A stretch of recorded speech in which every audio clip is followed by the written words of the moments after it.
Good morning, everyone. I am just waiting for your ticker symbols to see where your interest is at ahead of FOMC. And by the way, huge quad expiration going on Friday. All right. Okay. So we have the first three. First one, RUM. RUM. Okay. RU. First of all, it's a little bit light in volume. And I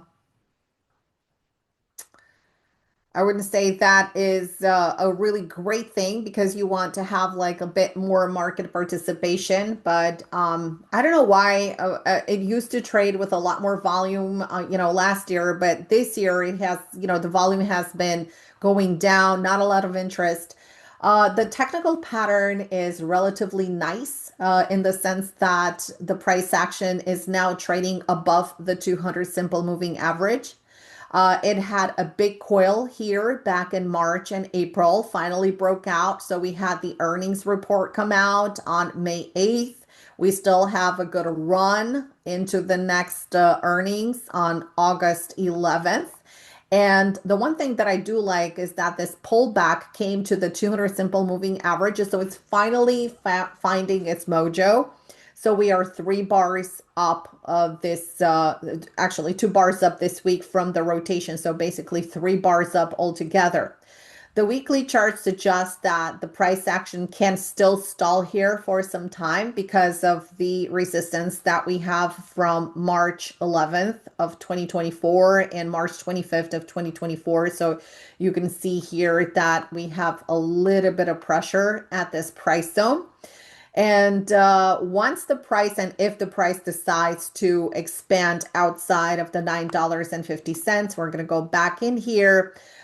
Then we could see possibly more of a continuation into the $10 and into the $10.80 from these prior highs that we had from May of this year. What I don't like about the pattern, so these are the pros. Now, the cons, the price action is still stuck in between the 200 SMA and in between the 20 SMA. And it has been stuck here since the beginning of June. So literally for almost 2.5 weeks, it has been here. So it hasn't closed above this 20 SMA. So it's not showing that it may get picked up because and again, I don't think anything is going to happen this week. And that's just my take on it from my personal experience. I've been trading for over 25 years. I've been trading on the institutional side for 10 years as well. So that's 35 years of experience that tells me that if you're in, stay in. You have no reason to bail on this trade. But ideally, you want to see more conviction. So you want to see the volume pick up a little bit here, and you want to see a close above this 20 SMA, this blue line right here, that could make it expand a little bit higher. It's a little bit difficult right now, Barb, but it doesn't have a bad start. Quarterly wise, because we are trading into the end of the quarter right now. So we're literally 2 weeks away from the complete end of the quarter. I can't say that we're going to have a window dressing on this because of the participation. So very, very weak participation in the stock. But this is something to watch for the month of July. So for the month of July, and the level for July would be around $11. And that could actually kickstart the stock a little bit in that direction. But all in all, it's not bad. It has some pros, it has some cons, but you want to see it outside of those heavy resistance zones first. Fred is asking about SFM. All right. So the other thing that I would request, like if you guys want to share with me, what is the perspective for, I mean, what is your expectation? What is the style of trading? So do you want, for example, RUM as a swing or SFM as a swing or a long term? Because that makes a huge difference. So I'm going to give you both biases here for the swing and for the long term as well. All right, so this is Sprouts Farmers Market. I actually like this stock and like the market as well. I go shop here. Uh, Not very often, but it still has the same problem. Is under a really flat 20 SMA. It is also an uptrending stock, which is favorable for long term is great. For short term is still into turbulent waters because you want to see the price extend above this 20 SMA. So it had a little bit of progress here because it's trading off of a double bottom. So it just confirmed a double bottom on Monday and continuation here on Tuesday today. And it is part of an uptrend with a low, higher low, higher low, and double bottom, higher low. So it is very, very favorable right now.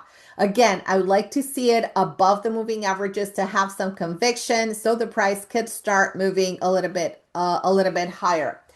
As far as the volume goes, it is a very thin stock as well. It's not suitable for day trading, so you're going to see a lot of gaps if you're looking at the 1 minute, 2 minute, or even 5 minute time frames. But for swing trading, it may not be bad. It's a little bit flaky, fleecy, and I'm saying that because it's spready. It is a higher price stock. And if you're looking at the difference between the bid and the ask for day trading purposes, it's not really recommended. Like I said, swing and long term does not look that bad. From the monthly perspective, it has a red month, so it's not going to get picked up in the next 2 weeks. So I expect that the price action will remain relatively sideways between potentially 175 to 178 and these lows right here. Typically, if you're seeing a quarterly, I'm sorry, a monthly red here within the last 2 weeks of the quarter, typically the price action is not going to have like a massive continuation. It may have a continuation, like I said, it has the potential to bounce to 170 and 178, but it also has the potential to pull back as well. Today, like I said, today a little bit good progress. The market has been relatively strong within yesterday's trading session, and even today's trading session is holding really well. I'm really impressed. We're not having a heavy decline, and it's only normal for the price action to remain like this ahead of FOMC. So this is my interpretation with Sprouts Farmers Market. Fred, I hope that made sense. Google. This is one of my favorite stocks. I love the way it is. First of all, it has all the pros and it doesn't have any kind of con. Okay, so this is what it's all about in trading. You want you want your stock to be picture technical perfect, because then and only then could have the power of withstand any kind of whiplash, volatility whiplash, or some kind of geopolitical context whiplash. What I do like about the stock is that it has been trading just like SFM and RUM under the 20 SMA here. And you can see that it had a really great progress moving above the 200, pulling back down to the 20. So here it finally found its trend. It's not in a power trend, but it's into a trend. Very bullish, very, very bullish over 178.34 as a swing. I like it over this area. I would actually initiate a buy over one because I have it on my watch list. And I have actually an alert at 178.40. I like it higher to go into the 182. I'm a little bit reserved, and any trades that I may initiate today would be like with quarter size or half the size because of the FOMC and the quad expiration. I don't want to have any surprises. I'm going to go heavy back into the market on Monday because that's going to be the time of window dressing. But it does have a good pivot for support. So 172.30 could potentially be the support zone, and this could be a breakout, especially after the inside bar that we had in yesterday's trading session shows a lot of resilience, and the fact that if it takes out this 2-day high, yesterday's high, and Friday's high, we could potentially start launching higher. I really, really love it. All right. Steve is asking about RBLX. All right, this is one for the stratosphere. So if you're in, stay in. If you're not in, try to refrain from getting in because you don't have an entry. Your risk is going to be literally very, very high. It is a stock that is extremely strong. On the daily, it has been in a power trend since April 21st. It's finally at a $100 mark right here. It has been rallying like wildfire. You can see, and this is what you want to see. Okay, the stock that's deep broad here. This is what you want to see. You want to see the power trend. You want to see all these moving averages pretty much equidistant between the lows of the price and the MAs. This shows the massive power trend that could potentially last for a very long time from now. So the volume is coming in a little bit, and I truly understand that it's not a con. So taking into consideration that we have the FOMC tomorrow, yes, nobody's going to start buying relentlessly. I do love the quarterly. This is going to be a massive contender for next week. So watch any kind of pullbacks. If we're getting any volatility into the end of the week, for example, tomorrow, because it's FOMC, if we're getting anything on Friday, don't forget that on Thursday, the market is going to be closed. But watch for any kind of pullback. Long term looks really great. Looks like it wants to go back into this 140. Right now is testing the frothy highs right here. You can see the literally the close of the candles, the open of the bearish candle here, the high of the second quarter of 2021 here. So it's just testing this 100 to 104 area. Once it takes this 103, 104 out, watch out because it's going to do a massive squeeze to the upside. So any kind of pullback here, even on the daily, you don't have a pullback. I wouldn't go into a 4 hour or in a 1 hour to try to leg in on this one because when it's going to pull back, it's going to pull back because there's going to be some profit taking, a lot of profit taking here. But so far, if you're in the trade, just stay in and keep on trailing. If I was in, I'm not in the stock, but if I was in, I would just trail based on the 10 EMA because look at the 10 EMA. So it would make a lot of sense to trail this 95 area right here. Goldman Sachs. Goldman Sachs, I love financials. And you can see here that I have already done my work on it, Joey. And I'm in JP Morgan, but Goldman Sachs is as beautiful as JP Morgan is. And I am really surprised that these financials are holding on so great ahead of the rate decision tomorrow. Really surprised because typically financials are pulling back ahead of FOMC. Not this one and not this time. So I see it much higher. In fact, beautiful breakout. You could see that the power trend just started. Basically on June 6th, we have a really nice breakout that already happened on June 11th, and we are on our way to the prior all-time highs here, very close to the 672 to 673. And I just want to add here JP Morgan because I just mentioned it. I am in JP Morgan. This is my average price right here, the 265.30.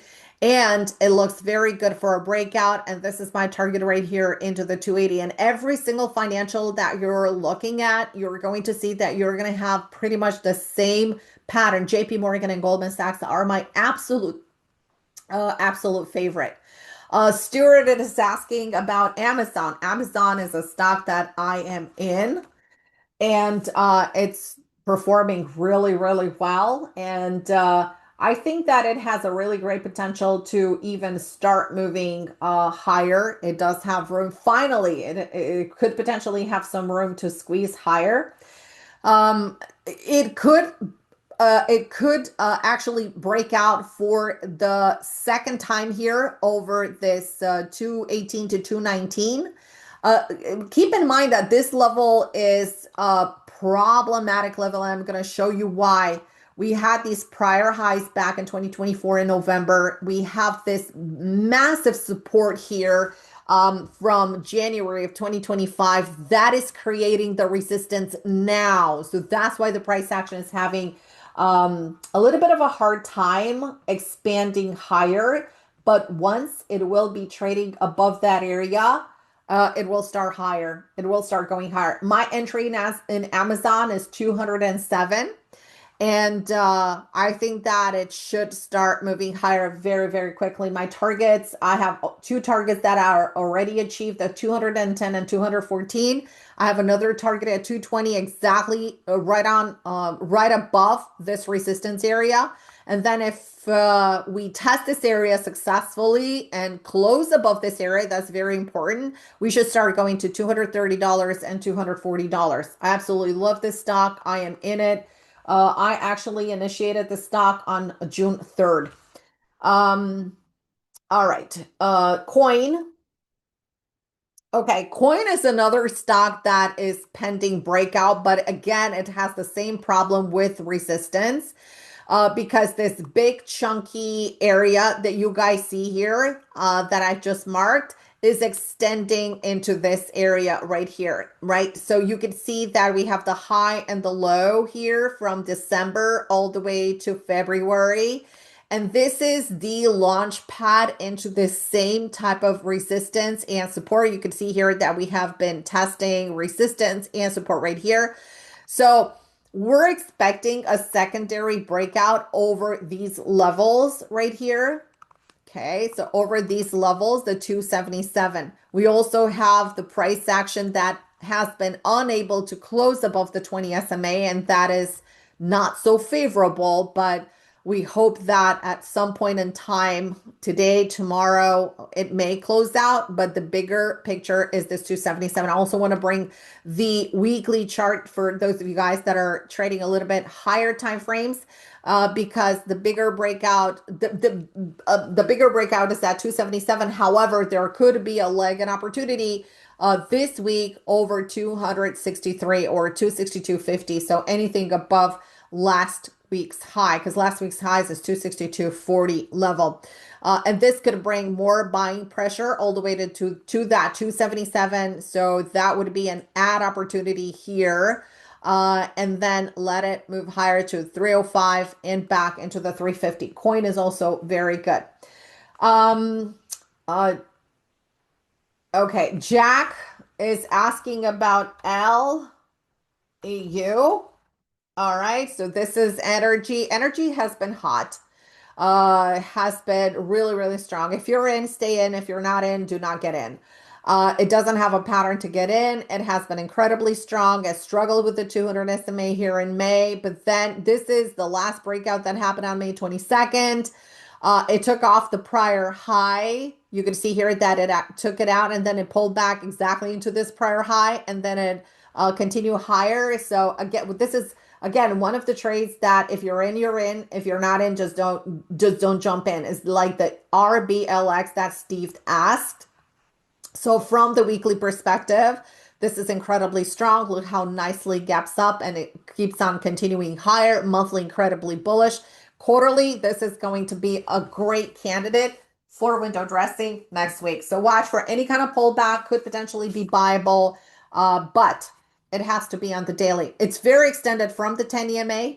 So I would expect that some kind of a pullback could happen at some point. Stuart is asking about ZS. Okay, so ZS, nice breakout pattern. Very nice breakout pattern. This is what you want to see in coin or RBLX. You want if they're not going to pull back, you want to see like a picture of strength, and this would be like by price compression. So the breakout pattern would be over the 309.17. You have the rising 10 EMA for support. So your stop is going to be below this pivot right here, like 294.50. And let's see the monthly here. Yeah, the monthly has a really good, wow, it has a lot of room to go into the $373. So this would be the target for you on this breakout. All right, GLD. Jack is asking about GLD. All right, GLD just made my year. Silver just made my year. I was trading futures contracts, not GLD. This one is a little bit choppier because you have a lot of gap ups, you have a lot of gap downs. So It's going to be choppy, but the most important thing is that if it breaks 320, it's going to go to 329. I don't have any other targets on here. Like I said, I traded the futures in the futures contracts in gold throughout this whole year and last year. It has made my retirement account extremely fat, extremely fat. In the sense that I could literally retire. And I'm not kidding you. I could take the rest, I could take probably like 5 years off like nothing. That's how much money gold has made me and my traders. But I like the pattern. It's above the 10 EMA. It shows superpower trend. And it has been seen as safe haven. So gold has not been safe haven for a really long time. And it finally woke up last year. And it finally delivered for those that were very patient and never gave up on gold. But this is a really massive breakout just about to happen right now. And this is a 3 bar pullback into the 10 EMA. So if you're watching it very closely, if it takes out, so today, no trade initiation, but for tomorrow, if tomorrow price action is going to take out the 313, it could potentially move higher. I would not do anything with gold until after FOMC and actually after the quad expiration into next week. So I would just take a little vacay until then and then watch the markets. All right. All right. Another stock is XOP. All right. And then yeah, this is the yeah, finally above the finally I don't trade this. But I look at it for guidance, but I don't trade this. Finally above the 200 SMA. Let's not forget that the last time it was above the 200 SMA here back in January, it popped up a little bit and then it went back down. Okay. Now is trading back up again. It looks like it wants to break out. It had a bigger breakout here on June 13th. Inside bar here. Today is reacting based on the inside bar. Oh, and by the way, what I did mention is that the Q spies, diamonds, whatever index, futures index, ETFs, etc. These are going to have like a massive reaction tomorrow and on Friday. Massive reaction, along with gold, silver, and what have you. And yeah, so I would suggest like be a little bit patient. I am, so depending on your risk tolerance. But XOP, I would say is maybe a little bit higher over 137.15, could potentially start moving higher. A lot of resistance above from these prior highs. But I guess like if it really wants to move higher, it's going to go higher. This is oil and gas. I like to look at USO as well. So this was a really nice breakout here, and then add over here and look at the price compression that we're getting here. So that's my preference. All right. NEAT. All right, so NEAT, we have, oh, this is a really nice one, Cloudflare. I like it. Thanks for bringing it up because I have been looking, Jack, I've been looking at this one for some time and I literally did not have it on my list. So thanks for bringing it back. It was in a power trend and I kind of like gave up on it. I was like, you know what? It's trading into resistance. It needs to have like more of a pullback, but it has a beautiful pullback to the 20 SMA rotation. This is like ripe for a massive breakout. You can see here that is digesting the prior high. This is just beautiful from the daily, from the weekly.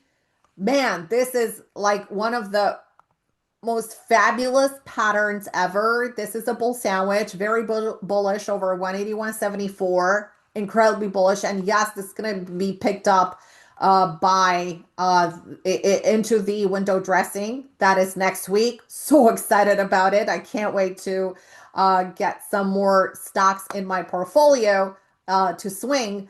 But this is beautiful right here. Really fabulous quarter. This has great potential to run into next week, maybe this week as well, because it really looks like it wants to go 181. I actually going to write it down because thanks so much for bringing it up because I totally took it off my list a couple of weeks ago. Beautiful, absolute beautiful find. And as far as targets go, you have some prior highs here into the 221. But what I would do is I would go for alternate targets as well. So I would go for some quick swing targets into 185, 190, 200, 205, and 229. And this would be just above the all-time high. So that would offer me like additional targets, and that is if you don't really have, if you don't want to wait for the highs, for the monthly highs, for the prior monthly highs, and have some scale out opportunities there. Okay. Shack. Okay, so Shaq again, beautiful. By the way, Jack, you have beautiful stocks. Okay, you definitely have beautiful stocks on your watch. You have this beautiful base. It's above the 20 SMA. You understand the assignment, you know?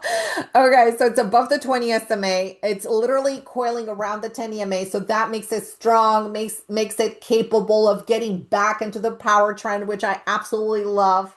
It already reported earnings, so it's into the clear until like August, I believe. Yeah, July 31st. Yeah, so this is good. From the weekly perspective, once you get this breakout pattern going, it could actually go into the 139. And again, if you want to find out additional targets, you could do some fib extension here to for some quicker for some quicker profits. Okay. Of course, Sabina. AVAV. Okay, so all right, this is a little thinner stock. It has great potential. It's in the power trend. Again, Stewart, great one.